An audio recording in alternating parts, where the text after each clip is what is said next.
എപ്പോഴും അങ്ങനെ ആയിരിക്കില്ല. ഇനിയിപ്പോ അങ്ങനെ പറഞ്ഞ് സമാധാനിക്കാനല്ലേ കഴിയുള്ളൂ. അതൊക്കെ പോട്ടെ. എന്റെ തല വെട്ടി പൊളക്കുന്നുണ്ട്. ഞാനിനി എന്ത് പറയും, എങ്ങനെ റിയാക്ട് ചെയ്യുമെന്ന് എനിക്ക് ഒരു ഐഡിയ എനിക്കില്ല. എപ്പോഴും ചില നേരങ്ങളിൽ നോർമലാവും, പെട്ടെന്ന് സ്വഭാവം മാറും. ഞാൻ നിന്നെ വിളിച്ചുണർത്തി, എന്റെ തെറ്റാണ്. എന്ത് കാര്യത്തിന്? ഇതിനൊക്കെ വല്ല കാരണം വേണം, ഒരൊറ്റ തോന്നലാണ്.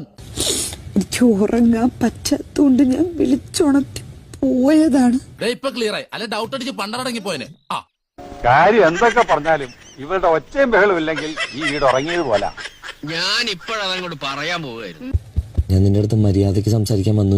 എനിക്ക് വയ്യാതിരുന്ന സ്ഥലത്ത് ഞാൻ നീ വിളിച്ചപ്പോൾ എഴുന്നേറ്റ് വന്നു. അപ്പോ എന്റെ ചോദ്യം ഇതാണ്, ആരാണ് ഞാൻ? അപ്പൊ എല്ലാം പറഞ്ഞ പോലെ. അതുപോലെ തന്നെ അത്ഭുതങ്ങൾ പ്രവർത്തിക്കാൻ കഴിവുള്ള എന്റെ ഈ ചാനൽ നിങ്ങൾ സബ്സ്ക്രൈബ് ചെയ്യുക. സൈഡിലുള്ള bell button Ding Ding Ding Ding അമർത്തുക.